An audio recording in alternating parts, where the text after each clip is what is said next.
Welcome to another edition of Entrepreneurs and Fuego. We are documenting the journey of entrepreneurs such as Alma West, one digital footprint at a time. Are you anything for Adam West? You know who Adam West is? No. You don't know who Adam West is? That's the original Batman. Adam West? Adam West. How many years ago was that? Oh my goodness, that was like, I don't know, way back in the 60s. It was a series. I was But born then. well, that's all right. I mean, there's some reruns on Nickelodeon or something like that. Nickelodeon? I don't know. Nickelodeon? No. I've never heard of Adam West. All right. Well, then I guess if you haven't heard of him, then you don't know who he is. But with me, I have the distinct pleasure. You're an entrepreneur and Fuego, and you are Alma West. What do you do? Tell us a little bit about what you do. I have a residential real estate business, so I help buyers and sellers purchase and sell homes in the Phoenix area. But you have a distinct specialty, correct? I mean, you help people relocate? I do relocation for companies, but most of the time it's residential individuals that are looking to buy or sell. So how did you get into this real estate business? I mean, did you just always have this passion about being in real estate, or was it something that happened that you were like, you know what, I think I can help people, I think I can do this?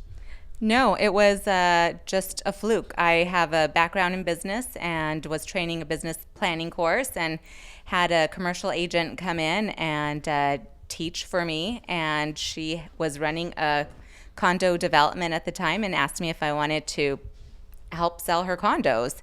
And I said, I have no idea about real estate. And she said, don't worry, you'll do fine.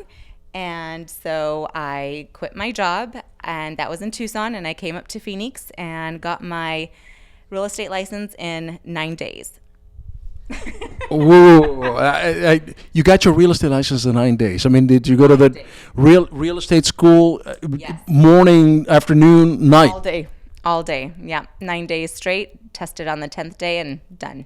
Wow. Okay, I so don't recommend it. my goodness. I mean, they have to have your brains. It was very stressful and gave me much anxiety. But yeah. Okay, so you're in Tucson. So you're working for corporate America, or are you working for yourself then? No, nonprofit, helping entrepreneurs. Wow. Write business plans. So consulted them, trained them, and offered them small business loans. And so I did that after I graduated college. All right. So that event, right? Somebody just changed your life, saying, "Look, I think that you can do this," and suddenly, bam! You go ahead and say, "All right, I'm going to do this." Mm-hmm. Absolutely. And that it was the heyday of real estate. So it was right when the condo boom was happening, and so you saw the money you were making in a nonprofit and the money you can make in real estate, and it was a no-brainer. So it wasn't right. So it wasn't really that much of a scary jump for you. It was pretty scary because at the time I was a single mom and I had a mortgage and school loans, and I had to support my kids. So What gave you the strength? I think that my just willingness and perseverance to make it work. There was no other option for me at that time. If I quit my job, I was done. So I had to make it work. Was it that fear that kind of fueled your fire at the time, or was it something else? Because you have to have had something inside you that said, "There's no way I'm going to not make it." Yeah, it was fear. A lot of it was fear. A lot of it was motivation, and a lot of it was just the ability to be able to teach others, and especially my girls, that they could do bigger and better if they put their minds to it and just worked really hard. So it was a lesson for them too. All right. So 9 days, you get your real estate license, you show up for work. Now what? Now I wait for people to walk into my office and sell them condos while they're there.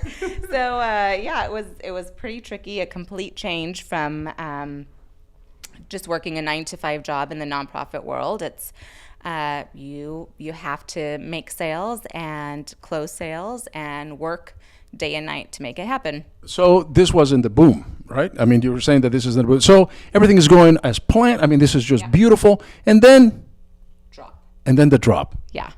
Yeah. Major drop in real estate. It was very difficult. So at the time, like I said, I was a single mom and had to figure out what to do. And here in Phoenix, the condo market was still pretty active.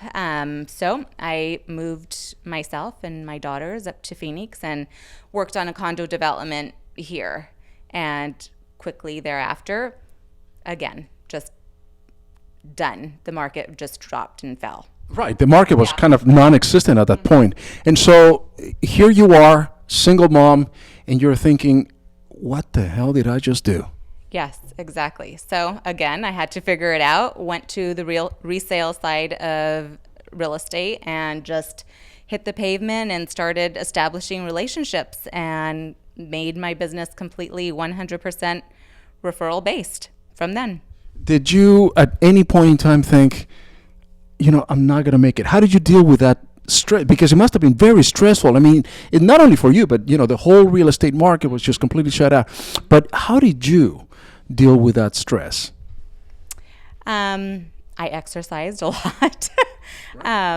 And just, I had my family and friends behind me and supporting me. And I think all along, just what's in the back of my mind was like, I had to make it work. I had no other option. It was something that I needed to put every waking minute and effort into making it work.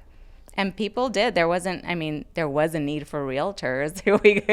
We couldn't all fall off the face of the planet. So I did. I had some mentors. I had some really good support with the company that I was with at the time. So I was very lucky.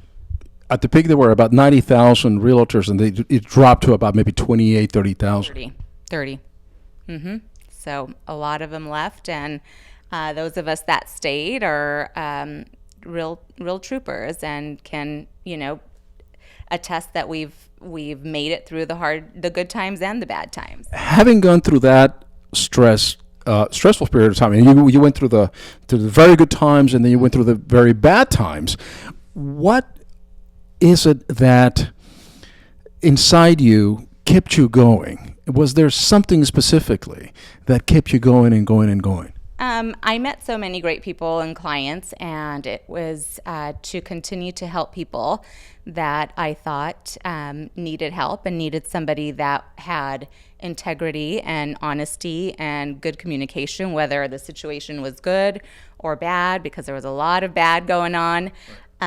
Because there were a lot of realtors that don't do that. They're not honest and they're not upfront. And I treat every client like it's my 91-year-old nana and make sure that they're cared for and they're taken care of. And I felt the need to care and protect. So Alma, the best advice that you ever got as an entrepreneur, what was it?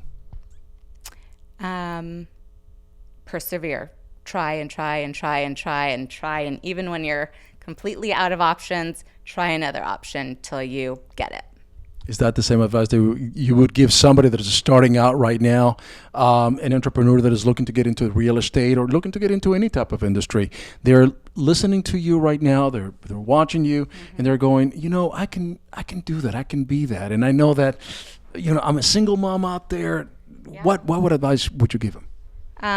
Just stick with your gut and know that there's going to be very, very difficult times and sleepless nights. But your perseverance through all of that is what's going to make you great.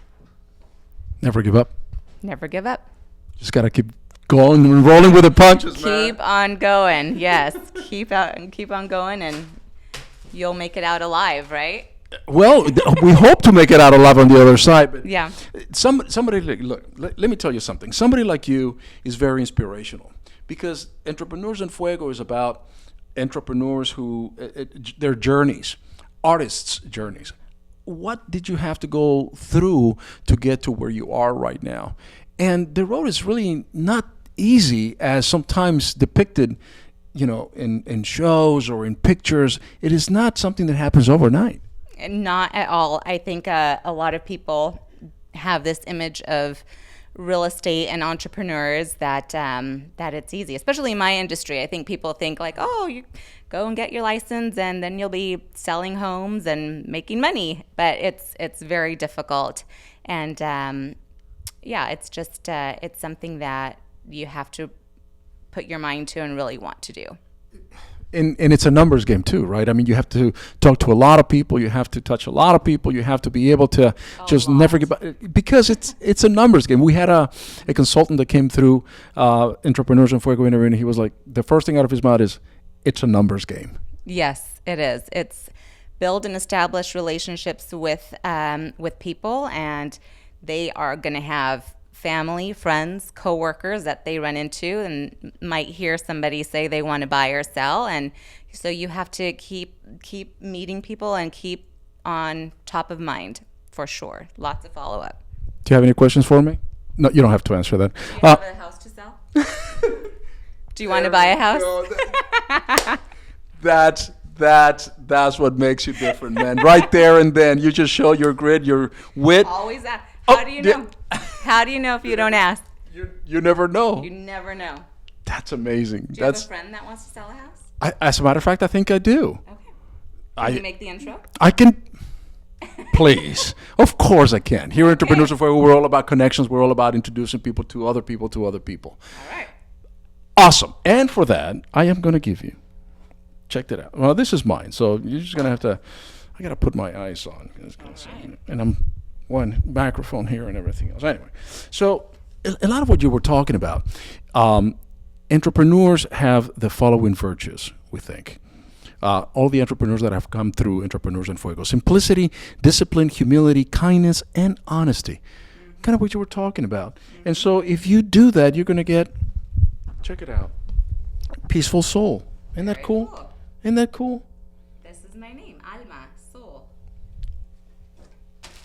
Dude, I knew that. This is especially, I was up printing soul all night long, and now you have it, and you see, because I knew there was a connection, the alma, the soul, and everything else. Yes, now I just have to be peaceful.